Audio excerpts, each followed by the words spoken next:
In today's video, we are going to be talking about why you struggle to be rational, why you struggle to access that higher part of yourself when you are triggered in the moment with your partner, why you can consume all the content, listen to all the podcasts, and yet in the moment it feels like that part of you isn't accessible to you, and you become so dysregulated to the point where it feels like your emotions take over, your instincts take over, you go into fight, flight, freeze, or fawn, or you become highly emotional and subconsciously you are responding to what is happening in front of you from your wounding, from your attachment wounds, rather than what is actually happening in the reality that is present in front of you.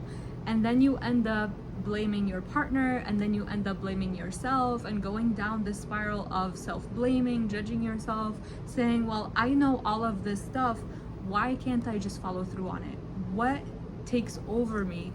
What is wrong with me? Why am I broken? Why can't I follow through on this? And I just want you to know that you are not broken. There is nothing wrong with you. That is just how you were built.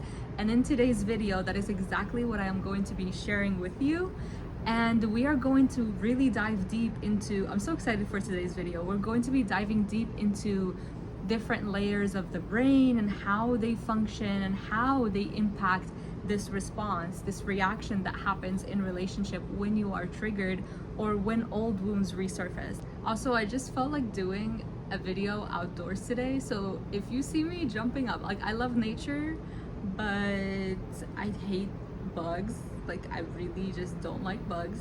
Like I think most people are like that, but I don't know, maybe that's just me.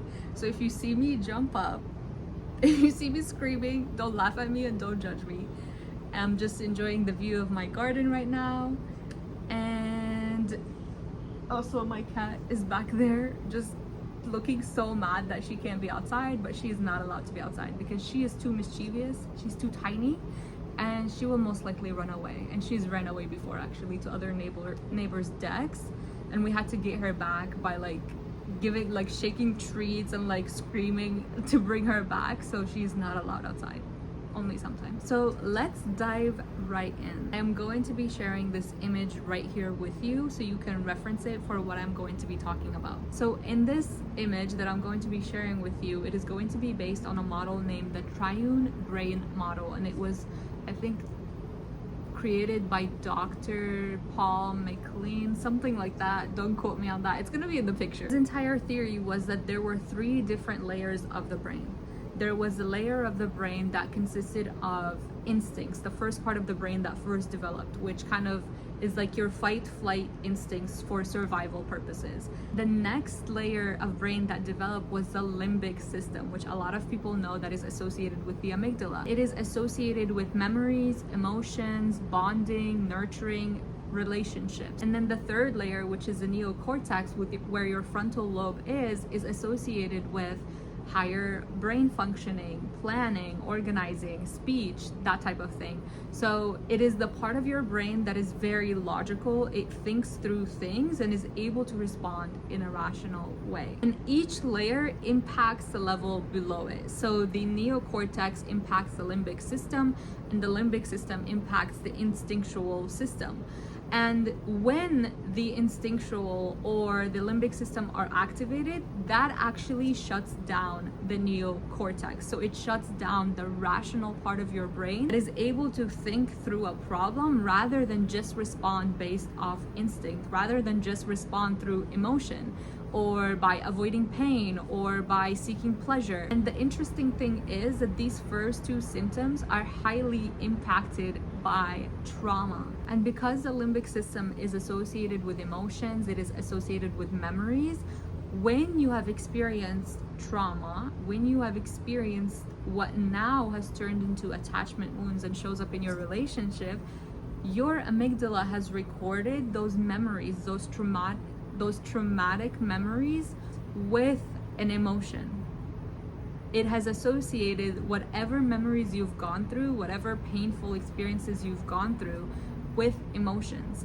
And now when you are with your partner and a situation resembles anything like the traumatic event that you went through, or you start to feel an emotion similar to what you went through in the past, you are now triggering this response. And remember that each layer influences the layer under it. When your limbic system is activated through emotions, through memories, even if you are not playing out that exact memory, anything that resembles it, because it wasn't processed and it wasn't healed, anything that resembles it sends off this alarm that's saying, oh no, like we can't let this happen again. We need to do something about it. And because the limbic system influences the system underneath it, the instinctual part of you that just responds without thinking, that just responds without taking the time to see, is this an actual threat? It's just sending the signal like, okay, we can't let this happen again. Immediate response, fight, flight, freeze, fawn. We have to take care of this immediately. Your higher level of thinking, your logical brain, doesn't get a say in the conversation. In fact, I've mentioned in a past video before that it actually is shut down by your limbic system because it sees this situation as dangerous, and there is no time for you to actually sit there and think about the problem. So it shuts down anything that is unnecessary because it is going to need all of that energy to mobilize this stress response. It is going to need all of this energy to mobilize whatever response you're going to take, whether it is fight, flight, freeze, or fawn. And so when you're in the moment with your partner and you're having an argument about something and they're like speaking normally, they're not even like raising their voice, maybe they're upset, and you associate that with you being punished in the past and your parent used to have an upset tone, and that kind of resembles the tone of your parent, and now it's triggered something, a past memory in you, and now you are triggered. Now your limbic system activates and it's like, oh, danger, danger, danger. We need to go into this type of response because that is a response that has worked in the past. And when it goes into that response, you now have no control over your body. You now cannot respond in a rational way. And there are so many other factors that contribute to what triggers you and the capacity that you have in that moment of time, where you're at in your cycle, how much sleep you've had, the food that you're having, do you have any nutritional deficiencies? Is your body getting everything that it needs? Are you thirsty? Are you hungry? Like, we are fragile beings.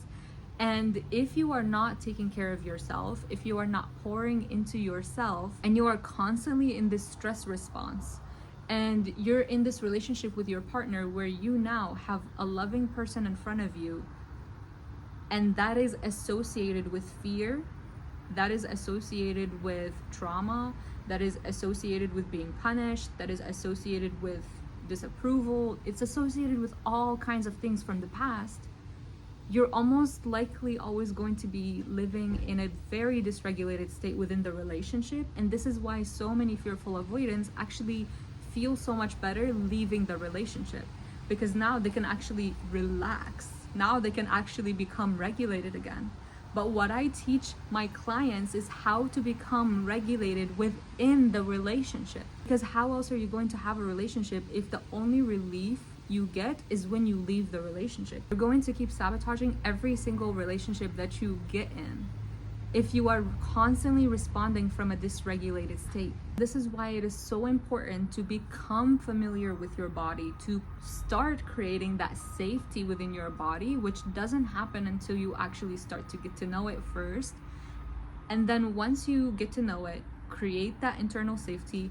You are safe in your external environment, hopefully. Once you actually show your body that you are safe internally, instead of constantly being dysregulated and responding out of instinct, responding out of fear, then you can actually start to make more regulated and better choices within your relationship. This is when you start to show up as your higher self, and you actually become your higher self in the process of showing up as her. But when you are constantly dysregulated and you're constantly being triggered and your body takes over and you're not sure what to do about it, then you're going to keep playing out that cycle with no end in sight. We don't want to only think about things from a logical way or to take our emotions for face value, because our emotions are not facts. We don't want to do only one or the other, but becoming securely attached and becoming a healthy, regulated human being means that you are able to use rational thinking without your brain shutting that part of it off, and you're also able to feel your emotions and use them to guide you in a way. And so it's not about using one or the other, because neither of them are superior. When anything appears in your body, it is by design. It is not by mistake, and it is not because, oh, we're not meant to use it. And I think so often when we have experienced an extreme opposite of one end, we go on this pendulum swing of going the other extreme opposite.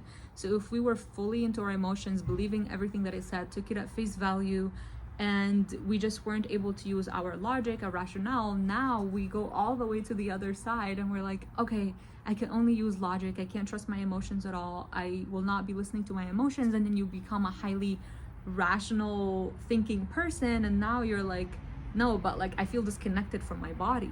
And so we want to combine these two and use them. That is what a healthy human being does. They're able to use every aspect of themselves. They are not cutting off. It's like cutting off your arm and saying, okay, well, now I don't need my left arm. I'm just gonna use my right arm only. No, you get to use both because you were given both. It's just about not being stuck in one or the other based on the trauma that you experienced or based on the beliefs that you have. So we essentially want to get to a place where we are able to respond in a way that we want to respond, and we are able to have a relationship that isn't based in wounding, that isn't based on these attachment wounds, that where we almost feel like we're acting out a part that we have no say in. It's almost like having a part in a movie and your real character doesn't even get to come through. It doesn't even get to play around in that. It's almost like the role takes over. So all the attachment wounds, all the trauma, everything takes over, and there's no say for the other part of you, for your soul to come in and actually have a say. It's almost like your soul is watching you from the inside, screaming like, no, don't do that. And yet you feel like you can't help but act in this way. Oftentimes I even see with my clients, because that higher functioning part of your brain is associated with speech as well, is that when the other parts of your brain are activated and they shut down that part, you're actually unable to physically speak. You're unable to actually say what is on your mind. And so you just shut down completely. When you shut down and you feel like you cannot express yourself, that is a deadly combo, because when you shut down, the other person in the relationship feels abandoned, and then you're also not even able to express what is on your mind, so they have no idea. And then there is no repair in the relationship. So the homework I have for you now is to start making that mind-body connection. Start exploring with dancing, start exploring with journaling, start exploring with yoga, start exploring it with anything that involves your body, and get curious about what is it that you are experiencing. Because the more you do that and not judge yourself for like, oh, I can't do this pose in this way like the person's doing it in the video, or oh my gosh, I can't be consistent. Like constantly judging yourself holds you back so much. That's what I realized in my own journey, is that judging myself over and over and over again only held me back. And it is not until I just became curious and allowed myself to just experience whatever I was experiencing, I stopped making myself wrong for whatever was showing up, still doing it on so many different levels to this day. And it is not until I did that my body started to feel safe enough with me to share these things. Because when I stopped being judgmental, my body stopped going even more into fight or flight. Because when you're judging yourself constantly, you're putting yourself in fight or flight, because it is so similar to the environment that you grew up in, where you were constantly criticized. And it sends off that signal in your brain, that alert, was like, shut down. No, we can't do this. Run away. Avoid it at all costs. No, we can't do this right now. Conserve energy. And so I want you to just start being curious. Notice, what are the things that repeating patterns are showing up for me? What is happening in my body as I do these different poses? Where am I holding tension in my body? What am I afraid to express out loud? What am I afraid of other people finding out about me? Literally just start journaling about these things, start exploring with your body, and that is going to be your homework. And if you want to go deeper and you want that non-judgmental support, of having someone help you explore your nervous system, having someone who has gone through all of this and knows all the triggers that come up with this, all the wounds that come up with this, who can guide you on this journey of exploring your nervous system, going deeper and become regulated so that you can actually respond instead of react. The link to work with me will be down in the bio. I am so proud of you for being here. I am so proud of you for watching this video, to committing to your inner work and committing to be a better version of yourself and to heal this and become a better partner. Thank you for watching this video, and I will see you in the next one. Bye.